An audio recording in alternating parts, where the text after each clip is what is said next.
गांव की, जहाँ के मर्द महिलाओं को हमेशा नीचा दिखाने की कोशिश में रहते। अरे अभी तक खाना नहीं आया, क्या मुझे एक और शादी करने की जरूरत है?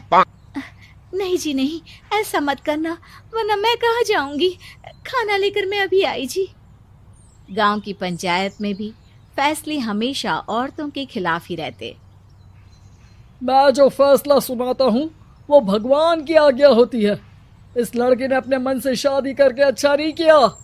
लड़के को घर भेज दो और इसकी शादी इसकी जाति की किसी लड़के से करवा दो। लेकिन ये लड़की, इसे तो गांव के बाहर निकाल दो। नहीं नहीं जमींदार साहब, ये क्या बोल रहे हैं? ऐसा नहीं हो सकता। मेरी बेटी मासूम है, इसे अच्छे बुरे की समझ नहीं है। अरे कहाँ जाएगी ये बेचारी? कहाँ जाएगी?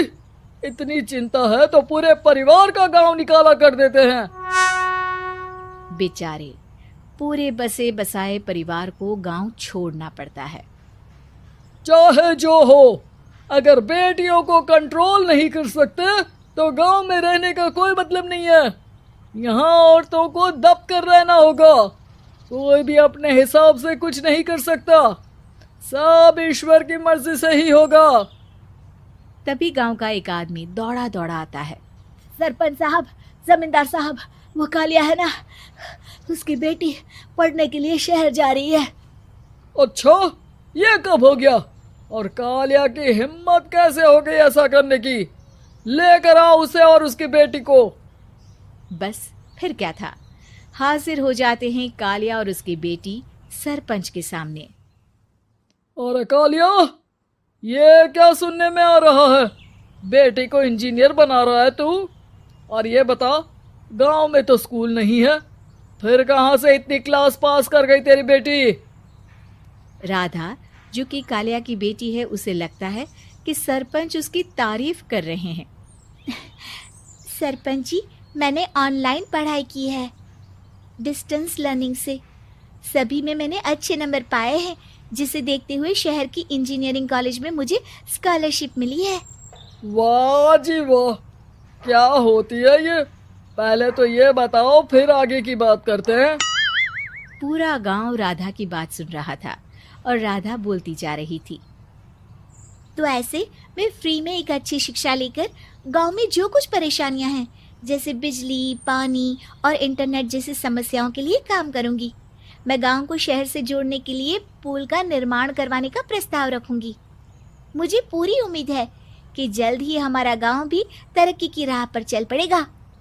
राधा की बात सुनकर सारे गांव वाले ताली बजाने लगते हैं।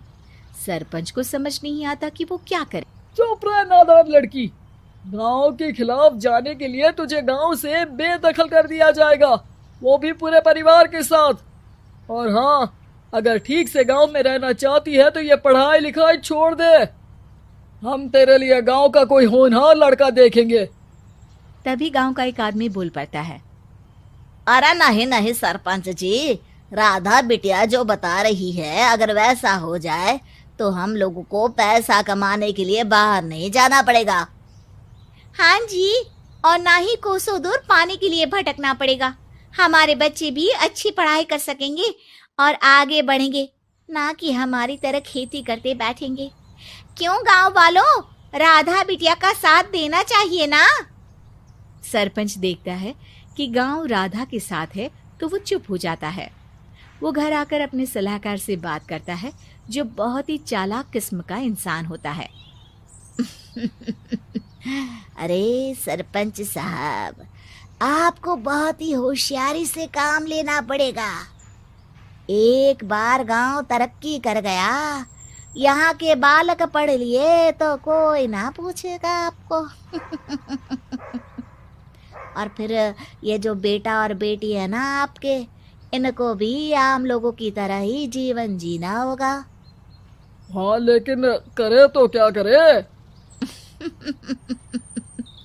वो ना आप मुझ पर छोड़ दीजिए, बस मैं जैसा बोलूं करते जाइए। अगले रोज सुबह जब गांव वाले सोकर उठते हैं तो राधा के घर के बाहर और साथ ही वो लोग जिन्होंने राधा का सपोर्ट किया था, उनके घर के आगे लाल रंग से कल आऊंगी लिखा होता है। कल आऊंगी, यह क्या होता है? अरे यह तो खून से लिखा है, लगता है कोई भूत प्रेत या चुड़ैल का साया है। चलो सरपंच जी के पास चलते हैं। सभी सरपंच के पास जाकर उसे सारी बात बताते हैं। अरे ये तो बड़ी मुश्किल की बात है। चलो मैं एक बाबा को जानता हूँ, उन्हें बुला लेता हूँ। सरपंच बाबा को लेकर गांव के घर के बाहर जाता है। ओहो, तो ये वो चुड़ैल है जो उन लोगों को निशाना बनाते हैं जो गांव को बदलने का सपना देखते हैं। वो गांव को ऐसे ही संपन्न देखना चाहती है। वो नहीं चाहती कि कोई बाहरी यहाँ का कायाकल्प करे। क्या तुम लोगों में से किसी ने गांव को बदलने की सोच रखी है? तभी राधा की माँ रोते रोते आती है। मेरी राधा घर से गायब हो गई है। अरे कोई तो बचाओ, मेरी बच्ची कहाँ गई?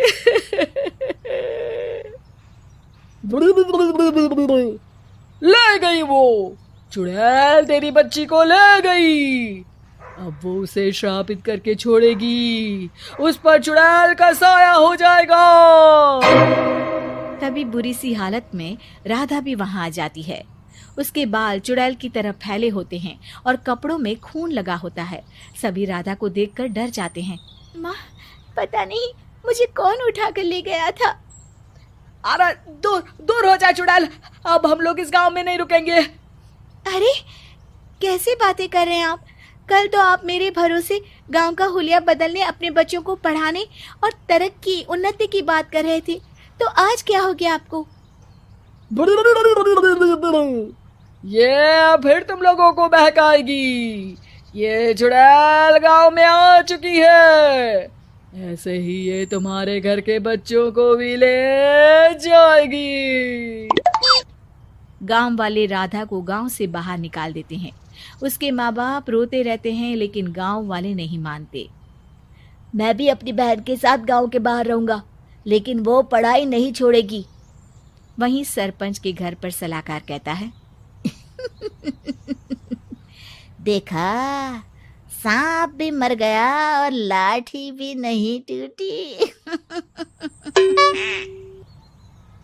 लेकिन अगले ही दिन सरपंच के घर के बाहर भी वही शब्द लिखे होते हैं और फिर सरपंच की बीवी कहती है, हमारी बेटी को किसी ने अगवा कर लिया है। तभी राधा का भाई वहां आ जाता है। अरे गांव वालों, मैंने सरपंच जी की बेटी को देखा था। वो चुड़ैल उसे उठाकर ले जा रही थी। अरे क्या मजाक कर रहे हो? नहीं नहीं सरपंच जी, आप नहीं जानते। वो चुड़ैल अब आपकी बेटी में आ जाएगी, जैसे राधा के अंदर आ गई थी। तभी सरपंच की बेटी वैसी ही हालत में वहां आती है जैसे राधा आई थी। पापा, पता नहीं कैसे मैं गायब हो गई थी।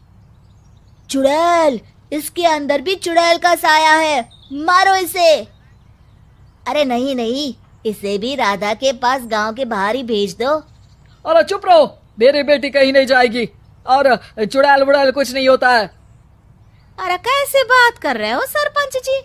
आप तो बोल रहे थे कि आपका फैसला भगवान का ज्ञान होता है, तो अपने पर बात आई तो अब आप ऐसे बोल रहे हैं। अरे ना ना ना, आपको अपनी बेटी को त्यागना ही होगा। अरे बुलाओ बाबा को। राधा का भाई बाबा को ले आता है, जिसे अब गांव वालों के डर के कारण सच बोलना पड़ता है। मैं कोई बाबा नहीं हूँ, मैं तो मोची था। ये सलाहकार महोदय ने मुझे कहा था एक्टिंग करने को। अब वो मुझे पैसे देने वाले हैं। अब मुझे माफ कर दो। गलती हो गई, मुझे माफ कर दो। तभी वहां राधा आ जाती है। देखा सरपंच जी, जब गांव के बच्चे साक्षर होंगे तो आप जैसे लोगों की चालाकी नहीं चलेगी।